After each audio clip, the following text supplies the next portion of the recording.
दोस्तों, अरबी की एक पुरानी कहावत है, आदमी वक्त से डरता है और वक्त पिरामिड से डरता है। तभी तो 4,500 से भी ज्यादा साल गुजर गए, लेकिन गीजा का महान पिरामिड वक्त की मार को झेलते हुए जैसा का तैसा खड़ा है। इतने लंबे वक्त में वक्त भी इसका कुछ नहीं बिगाड़ पाया। दुनिया के प्राचीन 7 अजूबों में से केवल गीजा का महान पिरामिड ही बचा है। बाकी 6 अजूबे वक्त की मार में कहाँ गुम हो गए, पता ही नहीं चला।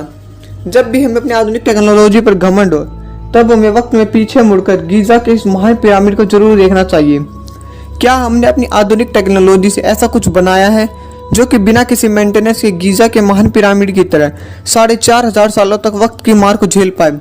तो दोस्तों, मेरा नाम है रोलिंस और चलिए शुरू करते हैं आज के इस बेहतरीन एपिसोड को। यूं तो पृथ्वी पर जगह जगह पिरामिड्स मौजूद हैं, लेकिन गीजा का पिरामिड रहस्य से भरा पड़ा है। ग्रेट पिरामिड के रहस्यों ने वैज्ञानिकों को भी हैरान कर रखा है और ये प्राचीन काल के 7 अजूबों में से एक है।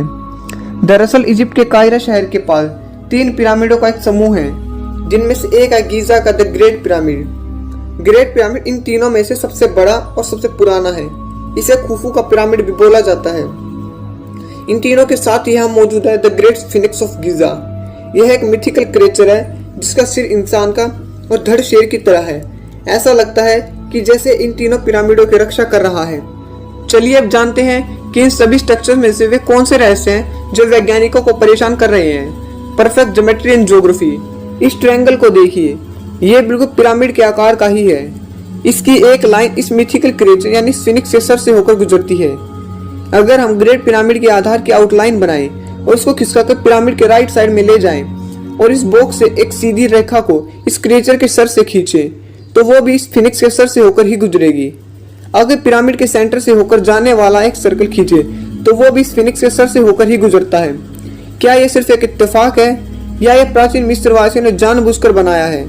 ग्रेट पिरामिड को अंतरिक्ष में मौजूद नक्षत्रों यानी कि स्टार कॉन्स्टेलेशन को ध्यान में रखकर बनाया गया है।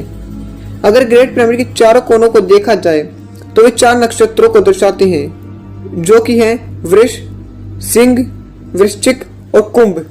ग्रेट पिरामिड 2 परफेक्ट एक्सिस पर बना है जो पिरामिड से इस तरह गुजरती है। एक्वेरियस लियो एक्सिस पर स्फिंक्स बना है जो कि सिंह नक्षत्र की ओर है। यह भी सिर्फ एक इत्तेफाक है? क्या आपको पता है कि अगर आप वर्ल्ड मैप लो और उसमें धरती के सेंटर को निकालो तो वो कौन सी जगह है? ये एक इत्तेफाक है या फिर एक सोची समझी प्लानिंग, मुझे नहीं पता, लेकिन अर्थ का सेंटर वही है जहाँ पर गीजा का ग्रेट पिरामिड बना है। अब ये सोचने वाली बात है कि हमें अभी कुछ समय पहले ही पता चला है कि पृथ्वी गोल है, और उससे पहले तो यही माना जाता था कि पृथ्वी फ्लैट है। तो सवाल ये है कि आज से 4,500 साल पहले मिस्रवासियों को कैसे पता चला कि पृथ्वी का सेंटर कहाँ है? क्या उनकी टेक्नोलॉजी काफी ज्यादा एडवांस थी या इसके पीछे किसी बाहरी सभ्यता का हाथ था? ग्रेट पिरामिड के इत्तेफाक यही खत्म नहीं होते। पिरामिडों को इस तरह से बनाया गया है कि ये चारों दिशाओं को दर्शाते हैं और इसका एक सिरा नॉर्थ पोल की ओर अलाइन करता है। हालांकि इसमें थोड़ा एरर है, लेकिन वो भी पृथ्वी की टेक्टोनिक प्लेटों में हलचल के कारण ही हुआ है। आखिर उनको दिशाओं की इतनी सटीक जानकारी कैसे थी? ये तो आपको ही पता है कि 21 जून को साल का सबसे बड़ा दिन होता है और इस दिन रात सबसे छोटी होती है। 21 जून को जब पृथ्वी का सबसे बड़ा दिन होता है, उस दिन यहाँ से सूरज कुछ इस तरह से अस्त होता है कि जैसे वो इन क्रिएचर के पीछे अस्त हो रहा है। दोस्तों, सन 1989 में एक थ्योरी पब्लिश हुई थी जिसे ओरायन कोरिलेशन थ्योरी बोलते हैं। दरअसल आसमान में एक ओरायन बेल्ट मौजूद है जिसमें 3 तारे हैं जिनके नाम है अलनाइटक, अनलाइनम और माइंटेका। गीजा में मौजूद ये तीनों पिरामिड इन तीनों तारों से अलाइन करते हैं और ये सच में एक बहुत ही बड़ी मिस्ट्री है कि इन्हें इस तरह क्यों बनाया गया था। क्या इसमें भी किसी दूसरी दुनिया की सभ्यता का हाथ था? प्राचीन मिस्रवासियों के एक गॉड थे जिनका नाम था ओसेरियस। इजिप्शियंस का मानना था कि ओसेरियस जन्म और मृत्यु के देवता है जो कि मरने के बाद फिर से आत्मा को नया जन्म देते हैं। मिस्रवासियों के अनुसार ओरायन बेल्ट के इन 3 तारों में उनके गॉड ओसेरियस का घर है। खैर, जो भी हो, ये केवल एक इत्तेफाक नहीं हो सकते हैं। ऐसा माना जाता है कि इन पिरामिडों को एक सोची समझी योजना के साथ बनाया गया था, क्योंकि पूरी पृथ्वी पर जितने भी पिरामिड मौजूद हैं उन सभी को एक ही काल में बनाया गया है। अब ये कैसे संभव है? क्योंकि उस समय ना तो कोई टेलीफोन था और ना ही कोई ट्रैवलिंग के लिए व्हीकल, और ना ही उनके पास कोई ऐसी टेक्नोलॉजी थी जिससे वो एक दूसरी सभ्यताओं से बात कर पाए। फिर भी जगह जगह एक ही शेप के पिरामिड मौजूद है जिनका एक ही समय काल में बनाया जाना लगभग असंभव लगता है। ऐसा लगता है कि या तो 4,500 साल पहले उनकी टेक्नोलॉजी काफी ज्यादा एडवांस थी या फिर उनकी किसी दूसरी प्रग्रही सभ्यता ने मदद की थी। ऐसा लगता है कि इतिहासकार से 4,500 साल पहले की कोई ना कोई कड़ी जरूर छूट रही है जो आज के अनसुलझे सवालों को पैदा कर रही है, जिनकी गुत्थी सुलझाने में हम उलझे हुए हैं। ये तो हमने पिरामिडों की ज्योमेट्री और ज्योग्राफी को जाना, पर पिरामिडों के रहस्य यहीं खत्म नहीं होते। वैज्ञानिकों को पिरामिडों को लेकर जो सवाल असमंजस में डालते हैं वो है कि आखिर पिरामिडों को क्यों बनाया गया था। क्या ये मिस्र के राजाओं के मकबरे थे? क्या इनमें उस समय खाने पीने की सामानों को संरक्षित किया जाता था? क्या ये उस समय किसी साइंस एक्सपेरिमेंट का नतीजा थे? क्या ये किसी तरह के पावर हाउस थे? ऐसे सवाल तो बहुत हैं, पर सटीक जवाब कोई भी नहीं है। लेकिन एक आम धारणा के अनुसार प्राचीन मिस्र में मनुष्यों को जलाने की प्रथा नहीं थी। वहां पर एक अलग तरह का लेप लगाकर उसे मम्मी बनाकर कब्र में रखने का रिवाज था। उस लेप की वजह से वे हजारों सालों तक संरक्षित रह सकते थे। प्राचीन मिस्रवासी ऐसा इसलिए करते थे क्योंकि उनका मानना था कि मरने के बाद भी इंसान का जीवन चलता रहता है। इसी कारण वो शवों के साथ खाने पीने की वस्तुएं, कपड़े, गहने, बर्तन, हथियार, जानवर, वो सारी चीजें रखते थे जो कि जीवन यापन के लिए जरूरी है। ऐसा माना जाता है कि मिस्र के पिरामिड वहां के राजाओं की कब्र हैं, जिनमें उन्हें मम्मी बनाकर दफनाया जाता था, और द ग्रेट पिरामिड मिस्र के राजा खुफू की कब्र है। चलो मान लेते हैं कि मिस्र के पिरामिड वहां के राजाओं के मकबरे हैं, लेकिन सवाल ये है कि मिस्र में जितने भी पिरामिड बनाए गए हैं उनमें से किसी में भी कोई भी मम्मी नहीं मिली है। मम्मी तो छोड़ो, वहां कोई ताबूत तक नहीं मिला है। दोस्तों, इससे तो यही साबित होता है कि पिरामिड मकबरे तो नहीं है, बल्कि उन्हें बनाने का कुछ और ही मकसद था। जितना रहस्यमय यह सवाल है कि पिरामिड क्यों बनाए गए थे, उससे ज्यादा रहस्यमय यह सवाल है कि आखिर पिरामिड बनाए कैसे गए थे। और ये सवाल का जवाब आज भी हमारे पास नहीं है कि इन पिरामिडों को कैसे बनाया गया था, क्योंकि इन भव्य पिरामिडों का निर्माण उस समय काल में हुआ था जब ना ही तो पहिए का आविष्कार हुआ था जिससे कि भारी भरकम पत्थरों को आसानी से इधर उधर ले जाया जा सके, और ना ही उस समय लोहे जैसी किसी धातु की खोज हुई थी जिनसे कि हथियारों की मदद से वो भारी भरकम पत्थरों को काट सके और तराश सके। लेकिन प्राचीन मिस्र वासियों ने उस समय बिना किसी धातु के औजार के उन पत्थरों को कैसे काटा होगा, कैसे उनको तराशा होगा, और कैसे बिना किसी वाहन की मदद से पत्थरों को एक जगह से दूसरी जगह पहुंचाया होगा। मैं आपको बता दूं कि पिरामिड का वजन 57,50,000 टन है, जो कि बहुत ही ज्यादा है। और आपकी तुलना के लिए बता दूं कि आज की सबसे आधुनिक इमारत बुर्ज खलीफा का वजन भी महज 5 लाख टन है।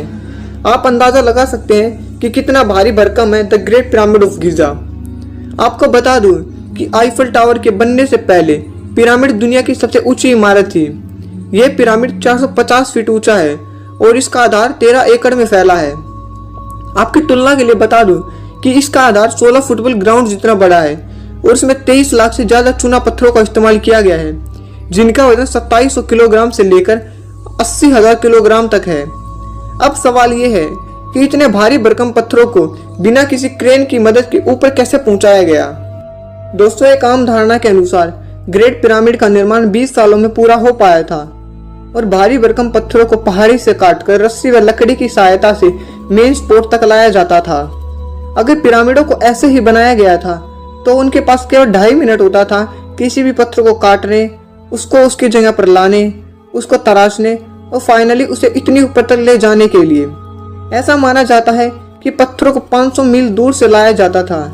अब यह सोचने में बड़ा ही साइंस फिक्शनल सा लगता है कि 2.5 मिनट में इतने भारी भरकम पत्थरों को काटने, लाने, तराशने में ऊपर चढ़ाने का काम किया जाता था। तब जाकर 23 लाख पत्थरों को उनकी जगह पर लगाया गया था। अनबिलीवेबल। दोस्तों, बिना किसी एडवांस टेक्नोलॉजी के ऐसा कर पाना असंभव लगता है। या तो उनकी टेक्नोलॉजी हमसे कहीं ज्यादा एडवांस थी या फिर इनको बनाने के पीछे किसी दूसरी परग्रही सभ्यता का हाथ था। खैर, कुछ भी हो, लेकिन उनके पास जो तकनीक थी, ऐसी कोई तकनीक आज भी हमारे पास नहीं है। अगर उनके पास ऐसी कोई तकनीक थी तो उसका खोजा जाना अभी बाकी है। अद्भुत इंजीनियरिंग। गीजा का ग्रेट पिरामिड बेमिसाल इंजीनियरिंग का सबूत है। इसकी झुकी हुई त्रिकोणीय दीवारें जमीन से 52 डिग्री का एंगल बनाती है। इसके कमरे इतनी कुशलता से बने थे कि अंदर जाने का कोई भी रास्ता नहीं है। पिरामिडों में जगह जगह टनल्स बने हुए हैं, लेकिन ये टनल क्यों बने हैं ये कोई नहीं जानता। ऐसा माना जाता है कि इन्हें वेंटिलेशन के लिए बनाया गया होगा, जिससे इनमें हवा का आदान प्रदान होता रहे। लेकिन जब रोबोट के द्वारा देखा गया तो पाया कि टनल तो बंद है। मतलब इनमें मौजूद टनल का इस्तेमाल वेंटिलेशन के नहीं बल्कि किसी और ही काम के लिए होता था। ग्रेट पिरामिड में अभी तक केवल 3 चैम्बर्स को ही खोदा जा सका है। ऐसा नहीं है कि इसमें केवल 3 ही चैम्बर्स मौजूद है, बल्कि इनमें कुछ और भी चैम्बर्स मौजूद है। लेकिन हमने अभी तक इसके बारे में केवल 3 ही चैम्बर्स को डिस्कवर किया है, जिनमें सबसे नीचे वाला है बेस चैम्बर, बीच वाला है क्वींस चैम्बर और सबसे ऊपर वाला है किंग्स चैम्बर। दोस्तों, ग्रेट पिरामिड की उत्तरी व दक्षिणी दीवारों पर 2 छोटे शेफ्ट बनाए गए हैं, जिसमें दक्षिणी दिशा का शेफ्ट ओराइन बेल्ट की ओर है और उत्तरी दिशा का शेफ्ट रैंडमली उत्तर दिशा के आसमान में है। दोस्तों, सन 2011 में क्वींस चैम्बर में एक रिमोट कंट्रोल रोबोट को भेजा गया था। उसने देखा कि सामने रास्ता बंद है और उसमें इस तरह के मेटल की पिन लगी हुई है। वैज्ञानिकों को लग रहा था कि इसके पीछे एक और चैम्बर हो सकता है। फिर उन्होंने उस पत्थर में छेद किया और उसमें एक छोटे रोबोट को भेजा। तो रोबोट ने अपने कैमरे में एक फोटो खींचा, जो कि आप अभी अपनी स्क्रीन पर देख रहे हो। लेकिन इसके बाद कैमरा ने काम करना बंद कर दिया और आगे की एक्सप्लोरेशन अधूरी ही रह गई। तब से लेकर अब तक वहां की गवर्नमेंट ने किसी को भी फर्दर एक्सप्लोरेशन के लिए अलाउ नहीं किया है। वहां की गवर्नमेंट को ऐसा लगता है कि कहीं ऐसा न हो कि इन पिरामिडों की गुत्थी सुलझ जाए तो वहां कई टूरिस्टों का आना कम ना हो जाए। लेकिन ये तो तय है कि ग्रेट पिरामिड में ऐसे बहुत से रहस्य छिपे हुए हैं जो आज तक रहस्य ही बने हुए हैं, और हो सकता है कि वो अगली बार एक्सप्लोरेशन में हमारे सामने आ जाए। चलिए दोस्तों, अब ग्रेट पिरामिड के बारे में कुछ मजेदार फैक्ट्स को जानते हैं। यह पिरामिड भूकंपरोधी है, मतलब कि इस पिरामिड को कुछ इस हिसाब से डिजाइन किया गया है कि ये भूकंप के तेज झटकों को भी आसानी से झेल सकता है, और ये 4500 साल से भूकंप के झटकों को लगातार झेलता आ रहा है। ऐसी शॉक प्रूफ टेक्नोलॉजी आज से 4500 साल पहले तो असंभव लगती है। सिर्फ भूकंप ही नहीं, बल्कि इसके पत्थरों को इस प्रकार से लगाया गया है कि ये हीट एक्सपेंशन को भी झेल सकता है। हैरानी की बात तो ये है कि इसमें पत्थरों के बीच जॉइंट्स को इस तरह से लगाया गया है कि इसमें एक ब्लेड को भी नहीं घुसाया जा सकता है। अकेला ग्रेट पिरामिड ही रहस्यमय नहीं है, बल्कि इसके पास बनाए मिथिकल क्रिएचर द स्फिनिक्स भी बहुत ही रहस्यों को दबाए हुए हैं। दोस्तों, अगर इतिहास में कोई सबसे बड़ी मूर्ति है तो वो यही है, जो कि 73.5 मीटर लंबी और 20 मीटर ऊंची है। आपको जानकर हैरानी होगी कि इसको पिरामिड की तरह अलग अलग पत्थरों से काटकर नहीं, बल्कि एक ही पत्थर से तराशकर बनाया गया है। दरअसल पिरामिडों को रेगिस्तान में होने की वजह से यह मूर्ति हजारों सालों से रेत में दफन थी और इसका केवल जमीन से ऊपरी सिरा ही दिखाई देता था। लेकिन साल 1900 में इसके आसपास की रेत को हटाया गया और इसकी पूरी शेप को लोगों के सामने लाया गया। साल 1995 में जब इस स्टैचू को रिनोवेट किया जा रहा था तो वर्कर्स ने एक्सीडेंटली इसके नीचे टनल्स को डिस्कवर कर लिया, जो कि सीधा इसके नीचे जा रही थी। ऐसा माना जाता है कि जब ये स्टैचू बना होगा तब ये कुछ ऐसा दिखाई देता होगा, पर हजारों सालों की वजह से आए कुछ बदलाव से ये कुछ ऐसा हो गया है। आपको जानकर हैरानी होगी कि ग्रेट पिरामिड के अंदर एक नेचुरल एसी है, मतलब इसके अंदर साल के 12 महीने 20 डिग्री टेम्परेचर बना रहता है। जैसा कि आप सभी जानते ही है कि गीजा का ग्रेट पिरामिड रेगिस्तान में बना है, जहां भीषण गर्मी पड़ती रहती है, लेकिन फिर भी इसके अंदर का तापमान आइडियल ही रहता है। और क्या आपको पता है कि 12वीं सदी के अंत में इजिप्ट के एक सुल्तान अल अजीज ने गीजा के पिरामिड को तोड़ने की कोशिशें की थी। अब तो ये वो मूर्ख सुल्तान ही जाने कि वो ऐसा क्यों करना चाहता था, लेकिन लगातार 8 महीने तक जिन वर्कर्स ने पिरामिड को तोड़ने की कोशिश की थी, उन्होंने 8 महीने में पिरामिड को इतनी क्षति पहुंचाई थी, वो मुश्किल से पूरे दिन में 1 या 2 पत्थर ही निकाल पाते थे। फाइनली 8 महीने बाद हार मानकर अल अजीज ने अपना फैसला वापस ले लिया और पिरामिड को तोड़वाना बंद कर दिया। आपको बता दूं कि ग्रेट पिरामिड के बगल में बना छोटा वाला पिरामिड वही पिरामिड है जिसको अल अजीज ने तोड़ने की कोशिश की थी। अच्छा हुआ कि अल अजीज ने अपना फैसला वापस ले लिया, नहीं तो उसकी पूरी जिंदगी निकल जाती, पर ये पिरामिड नहीं टूटते। हालांकि उसकी इस कोशिश ने मेनकायर के पिरामिड में एक बड़ा सा गड्ढा बना दिया है। Power plant theory. Power plant की इस थ्योरी के अनुसार पिरामिड का इस्तेमाल इलेक्ट्रिसिटी के लिए किया जाता था। इस थ्योरी के अनुसार ये कोई मकबरे नहीं बल्कि पावर प्लांट थे, जिनसे इलेक्ट्रिसिटी जनरेट की जाती थी और इस इलेक्ट्रिसिटी का उपयोग पूरे इजिप्ट में किया जाता था। दोस्तों, इजिप्ट में एक मंदिर है जिसका नाम है डेंडेरा लाइट कॉम्प्लेक्स। ये इजिप्ट के सबसे रहस्यमय मंदिरों में से एक है। वैसे तो इस मंदिर में काफी कुछ रहस्यमय आर्ट छिपी हुई है। इनमें से एक है ये आर्ट, इसे डेंडेरा लाइट्स बोला जाता है। ये तस्वीर देखने में आधुनिक लाइट्स की तरह लगती है। अगर ये लाइट्स की इमेज है तो मतलब प्राचीन इजिप्ट में इलेक्ट्रिसिटी मौजूद थी, जो कि बड़े बड़े पावर प्लांट्स यानी कि पिरामिड से आती थी। क्या पिरामिड का निर्माण इलेक्ट्रिसिटी को जनरेट करने के लिए किया गया था? Erich von Daniken theory. Erich von Daniken ने एक किताब लिखी थी जिसका नाम था चैरियट्स ऑफ द गॉड। इस किताब में एरिक ने एक अलग ही थ्योरी दी थी। एरिक के अनुसार पिरामिड का निर्माण इंसानों ने नहीं बल्कि परग्रही जीवों ने किया था। एलियंस ने ही परफेक्ट ज्योग्राफी और ज्योमेट्री का ध्यान रखते हुए एडवांस टेक्नोलॉजी से पिरामिड का निर्माण किया। दरअसल पिरामिड एलियंस के लिए बड़ी बड़ी प्रयोगशालाएं थी जिनमें वो अपने वैज्ञानिक परीक्षण करते थे। वैसे पिरामिडों के बारे में थ्योरी तो बहुत है और वे सुनने में बड़ी ही मजेदार लगती है, लेकिन कौन सी थ्योरी सच है ये कोई नहीं जानता। कोई नहीं जानता कि पिरामिड को क्यों और कैसे बनाया गया था और ये आज भी अपने जवाब के खोज जाने का इंतजार कर रहे हैं। तो दोस्तों आज के लिए बस इतना ही। आशा करता हूँ कि आपको वीडियो पसंद आया होगा। अगर वीडियो पसंद आया तो वीडियो को लाइक कर, चैनल को सब्सक्राइब कर, बेल आइकन को ऑल पर कर ले ताकि आपको इसी प्रकार की धमाकेदार वीडियोस की नोटिफिकेशन सबसे पहले मिल सके। तब तक के लिए thank you and have a nice